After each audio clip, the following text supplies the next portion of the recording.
रथ यात्रा एक बहुत बड़ा और लोकप्रिय हिंदू त्योहार है। ये उत्सव प्रतिवर्ष भारत के ओडिशा राज्य के पुरी नामक नगर में धूमधाम से मनाया जाता है। रथ यात्रा का उत्सव विश्व प्रसिद्ध जगन्नाथ मंदिर में आयोजित किया जाता है। रथ यात्रा का दिन हिंदू चंद्र कैलेंडर के आधार पर निर्धारित किया जाता है। हिंदू चंद्र कैलेंडर के अनुसार ये उत्सव आषाढ़ मास के शुक्ल पक्ष की द्वितीया तिथि पर मनाया जाता है। वर्तमान में ये ग्रेगोरियन कैलेंडर में जून या जुलाई के महीने में आता है। मुख्य रूप से भगवान जगन्नाथ की पूजा पुरी शहर के प्रसिद्ध जगन्नाथ मंदिर में की जाती है।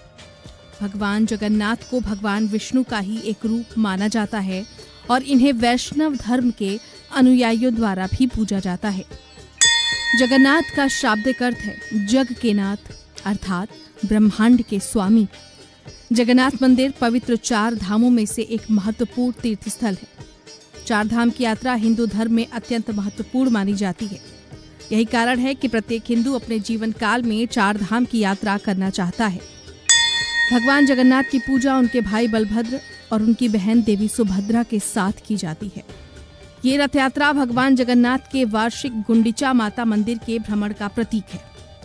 पौराणिक कथाओं के अनुसार पुरी जगन्नाथ मंदिर का निर्माण राजा इंद्रद्युम्न ने किया था और राजा इंद्रद्युम्न की धर्मपत्नी ने भगवान जगन्नाथ के लिए गुंडिचा माता मंदिर का निर्माण किया था। इसीलिए राजा इंद्रद्युम्न की पत्नी रानी गुंडिचा की भक्ति का सम्मान करने के लिए भगवान जगन्नाथ, बलभद्र एवं देवी सुभद्रा अपना मुख्य मंदिर छोड़कर कुछ दिनों तक रानी गुंडिचा द्वारा निर्मित गुंडिचा माता मंदिर में निवास करते हैं। रथ यात्रा से एक दिवस पूर्व गुंडिचा मंदिर को भगवान जगन्नाथ के भक्तों द्वारा स्वच्छ एवं सुसज्जित किया जाता है। गुंडिचा मंदिर को स्वच्छ एवं सुसज्जित करने की इस प्रथा को गुंडिचा मार्जन के रूप में जाना जाता है तथा इसका आयोजन सदैव रथ यात्रा से एक दिवस पूर्व ही किया जाता है। रथ यात्रा के चतुर्थ दिवस को हेरा पंचमी के रूप में मनाया जाता है। हेरा पंचमी पर भगवान जगन्नाथ की पत्नी देवी लक्ष्मी भगवान जगन्नाथ की खोज में गुंडिचा मंदिर जाती हैं। हेरा पंचमी को पंचमी तिथि के समान नहीं समझा जाना चाहिए, क्योंकि रथ यात्रा के पश्चात चौथे दिन हेरा पंचमी मनाई जाती है तथा साधारणतः इस दिन षष्ठी तिथि होती है। गुंडिचा मंदिर में 8 दिवस विश्राम करने के पश्चात भगवान जगन्नाथ पुनः अपने मुख्य निवास पर लौट आते हैं। इस दिवस को बहुधा यात्रा अथवा वापसी यात्रा के रूप में जाना जाता है। बहुधा यात्रा रथ यात्रा के 8 दिवस पश्चात दशमी तिथि पर आयोजित की जाती है। हालांकि रथ यात्रा से लेकर गुंडिचा मंदिर में ठहरने की समयावधि के मध्य यदि कोई तिथि घटती बढ़ती है तो बहुधा यात्रा दशमी तिथि पर न होकर किसी अन्य तिथि पर हो सकती है। बहुधा यात्रा के समय एक छोटा पड़ाव आता है जहां भगवान जगन्नाथ कुछ समय के लिए रुकते हैं।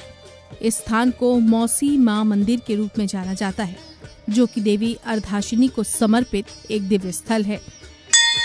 ये स्मरण रहे कि भगवान जगन्नाथ देवशयनी एकादशी से पूर्व ही अपने मुख्य निवास में लौट आते हैं, क्योंकि भगवान जगन्नाथ 4 माह के लिए निद्रा में लीन रहते हैं। इस 4 माह की समयावधि को चातुर्मास के रूप में जाना जाता है। विदेशी पर्यटकों के मध्य रथ यात्रा को पुरी कार महोत्सव के रूप में भी जाना जाता है। आपको बता दें कि रथ यात्रा के अनुष्ठान रथ यात्रा दिवस से बहुत पहले ही आरंभ हो जाते हैं। रथ यात्रा से लगभग 18 दिवस पूर्व भगवान जगन्नाथ, उनके भाई बलभद्र तथा बहन देवी सुभद्रा को पवित्र स्नान कराया जाता है, जो कि स्नान यात्रा के नाम से प्रसिद्ध है। स्नान यात्रा ज्येष्ठ माह की पूर्णिमा तिथि पर मनाया जाता है। ये तिथि मुख्य रूप से ज्येष्ठ पूर्णिमा के रूप में लोकप्रिय है।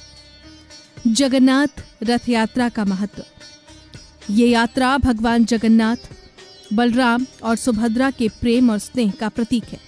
ये यात्रा भक्तों के लिए भगवान के दर्शन का एक अवसर है। ये यात्रा समुदाय को एक साथ लाने का एक महत्वपूर्ण अवसर है और ये यात्रा धार्मिक और सांस्कृतिक